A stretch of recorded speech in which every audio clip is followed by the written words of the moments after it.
Well, hello there, and welcome to the Sensory Savvy podcast with Vanessa Garangali. I'm your occupational therapist here to guide you on your journey of sensory empowerment, advocacy, education, understanding, just all the good things. Hopefully, have a place to feel safe and seen and understood. Today, I want to get into some nitty gritty and talk about shocker, sensory. You were super surprised, weren't you? But I want to get really specific because there's a tendency to interchange a lot of these terms and just like, what the heck does sensory mean anyway? Everyone says that word, sensory, sensory, sensory. Are you talking about sensory integration? Are you talking about sensory processing? Are you talking about sensory defensiveness, sensory diets? Like, what are we talking about, right? And actually, like, what does that even mean? What does the word sensory mean? We just kind of throw it out often. So today I want to get really clear in defining some of these things,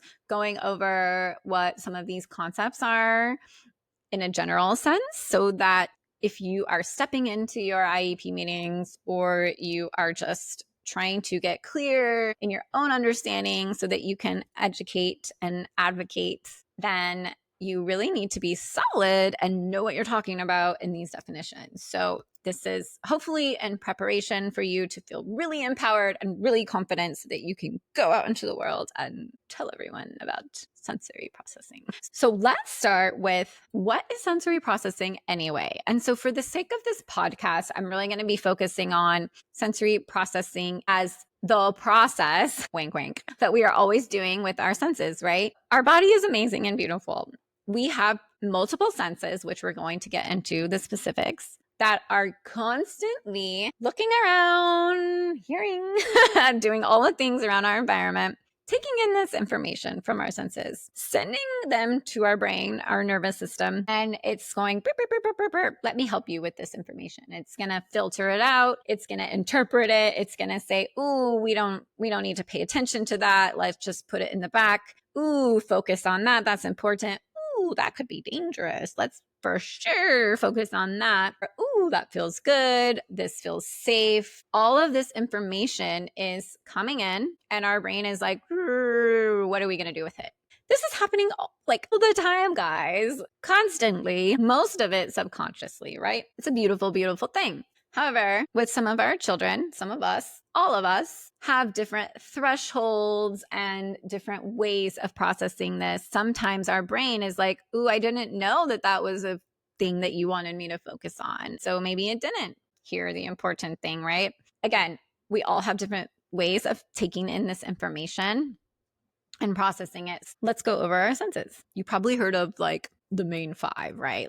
Everyone knows the good old five senses, which is your sense of sight. You are constantly taking in visual information. Our sense of hearing, which sounds, all of the auditory input that we're constantly receiving, whether it be big, loud noises or just discrete background noise. Remember that.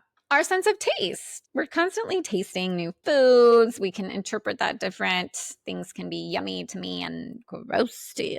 Our sense of smell. And I'm sure you've met some people who have very sensitive senses of smell and some that not so much, may not even notice certain odors. We have the sense of touch, which is your tactile system. And this not only goes for thinking about, I touched you, but also how do things feel on our skin? How do our tags feel? All of these things are incorporated in our sense of touch. Okay, I want to tell you about 3 other sensory systems that are kind of like not always well known to everyone. So they're a little bit mysterious, but let's debunk them. So guys, they're super vital for our kiddos. It's just imperative that we are also looking at these when we're talking about sensory processing. The first one I'm going to talk about is our vestibular system. This system is all about our movement and balance. This is where we see our kiddos who are moving a lot, fidgeting. This is your vestibular, right? Or our kids that need to spin or swing, they are getting input into their vestibular system. Our sense of movement, basically.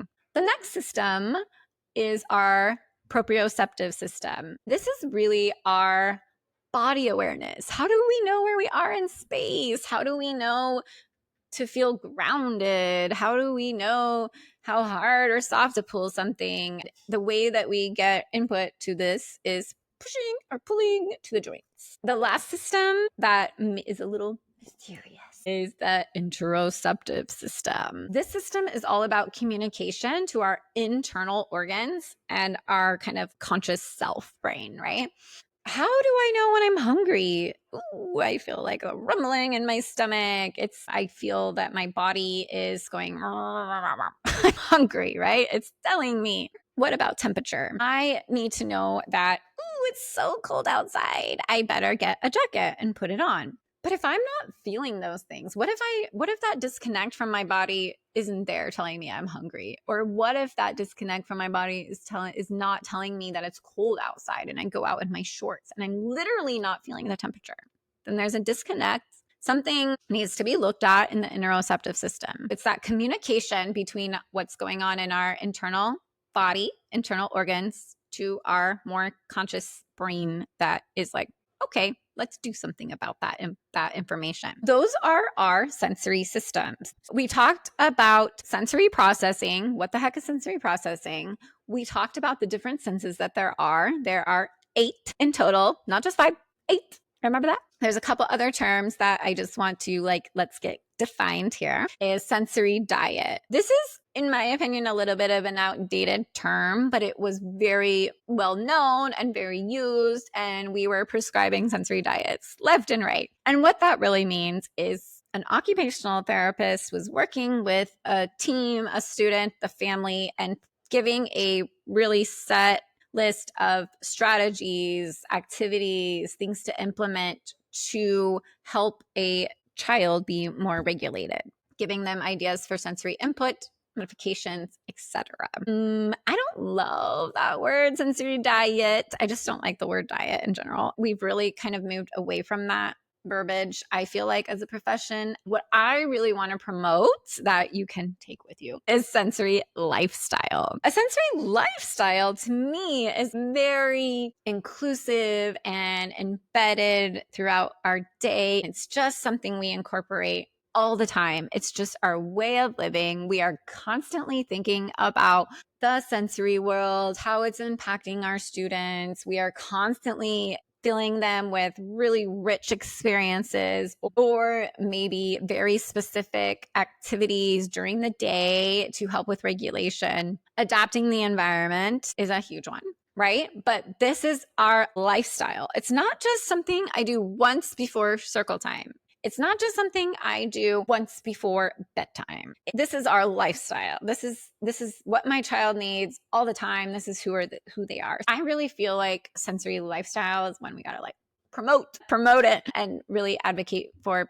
The last things that get thrown around a lot are, sensory, oh, did you do sensory today? Like in the classrooms, or how are you incorporating sensories? Again, I want to talk about what that could mean in terms of interventions and strategies. So we're talking about sensory processing, our senses, what these actually are, but you might also hear the word sensory used in, like I said, interventions and specific strategies. So what those could mean and look like is sensory bins, sometimes in classrooms, tactile activities, messy play activities. These are all things that are often incorporated into our classrooms for that sensory input to make the multi-sensory learning environment just boop, pop, which is awesome. That is another way that the word sensory is used a lot.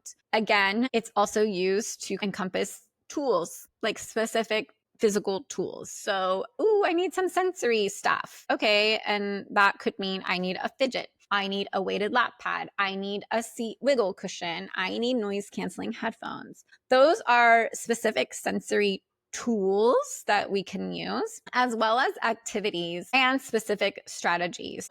For example, a teacher could say, I need sensory ideas. And again, what does that mean, right? Let's get specific. That could mean heavy work activities. I'm going to have them crab walk and then bear walk and then frog jump back and forth 3 times before we go back into class after recess, because that's what they really need, right? That is the terminology and kind of the key concepts that I really wanted to clearly define and distinguish. We talked about sensory processing. What is that? What are the different senses that we use to get that information in? Maybe you learned a few new senses that you hadn't heard before. We talked about a sensory diet. What is that? We talked about what a sensory lifestyle is. And we also talked about what sensory could mean in terms of interventions and strategies and tools. My hope is that after this, you at least have a better understanding of what the word sensory could mean and how it could be applied in different scenarios and contexts, just so that you can be really strong in your knowing too, so that when you go into these meetings or into these environments where you are really educating and advocating for your kiddo, you can be really strong in knowing what these concepts mean. Thank you so much for being here today and joining me and hanging out. I have digital sensory stories that are for children with sensory processing. They are about a character named Sensory Sam. He gets to learn about his senses on a magical journey with animal friends and learn strategies and compassion for himself along the way. These stories were really created out of me seeing the need for more compassion and understanding and just general acceptance for these differences. Our children deserve